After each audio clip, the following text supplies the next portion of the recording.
Hello, hello, hello. This is the Vanilla JavaScript podcast. I'm Chris Ferdinandi. Thanks so much for joining me. Today, I'm talking about the elevator pitch for web components. Let's dig in.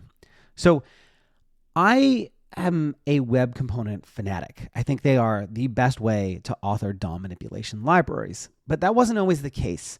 For years, I struggled to understand why you would choose them over other approaches and what the point of them really even was. And that was until I read Jeremy Keith's article on HTML web components. And that's when things really started to click in my brain. If you missed that episode, it was last week's. I'll drop a link to that down in the show notes. Worth a listen. But then I ended up using that approach on a client project with NASA. And it just really all kind of came together for me. And since then, I've converted a half dozen old JavaScript libraries to web components. I created a new web components collection over at the Lean Web Club. I rebuilt the entire Lean Web Club platform to use web components instead of the approach I was using before. I've done a few more client projects where I've used web components, and they just really, really shine. Over on Mastodon, I started getting some questions about why I think this approach is better and how it's meaningfully different from just creating a new constructor object with JavaScript instantiation and adding some data attribute selectors. And today I wanted to talk about that. So here's what makes web components really shine over traditional JavaScript libraries.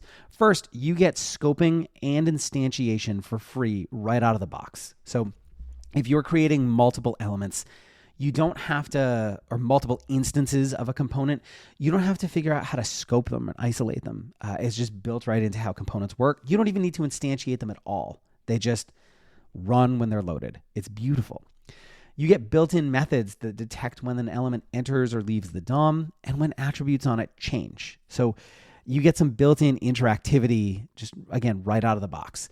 And because options and configurations are declarative in the HTML, not just JavaScript, it makes them both easier to author and easier to use differently in various places in the HTML. Let's look at each of these in a bit more detail. So with a traditional JavaScript constructor library, you need to instantiate each instance of your component in the DOM.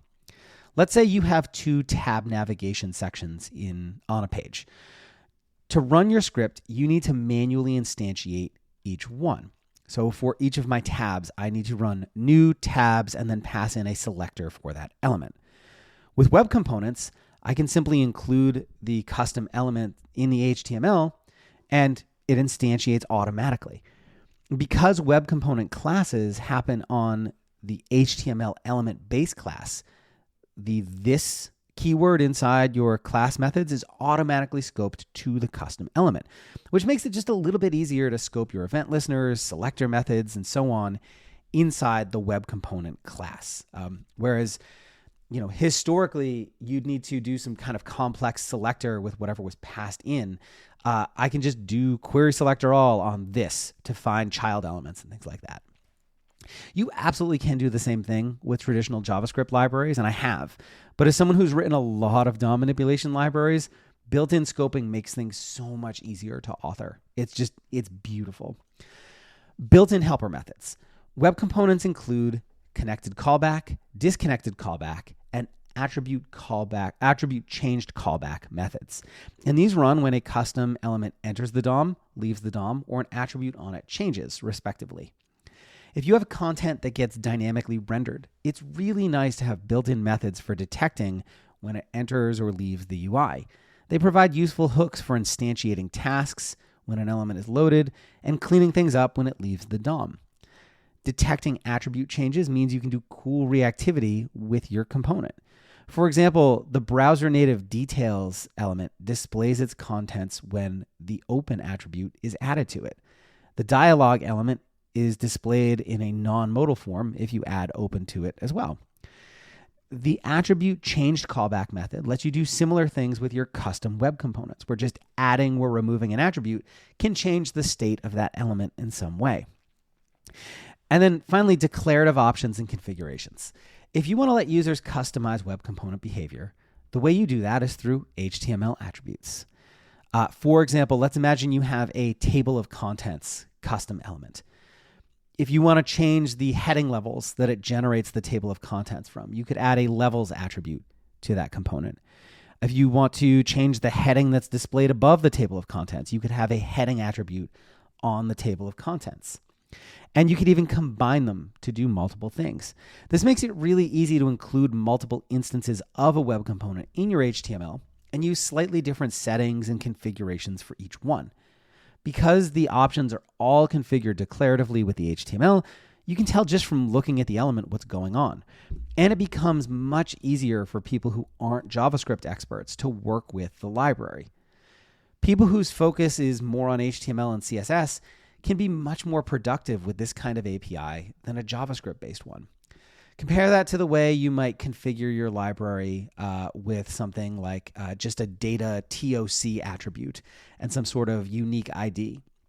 For each one, you'd need to write new table of contents, pass in your selector, and then pass in a JavaScript object with your options. If you look at the JavaScript, you can see what's going on, but you can't from just looking at the HTML. You need to cross-reference that against some separate file somewhere else. You could set up a traditional JavaScript library to also support declarative options using data attributes. I've done that in the past too. The thing is, it adds a fair bit of complexity to the library.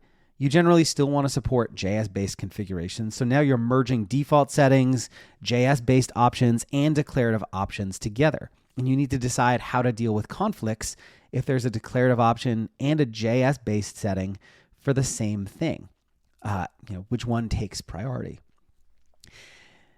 Getting comfortable with web components.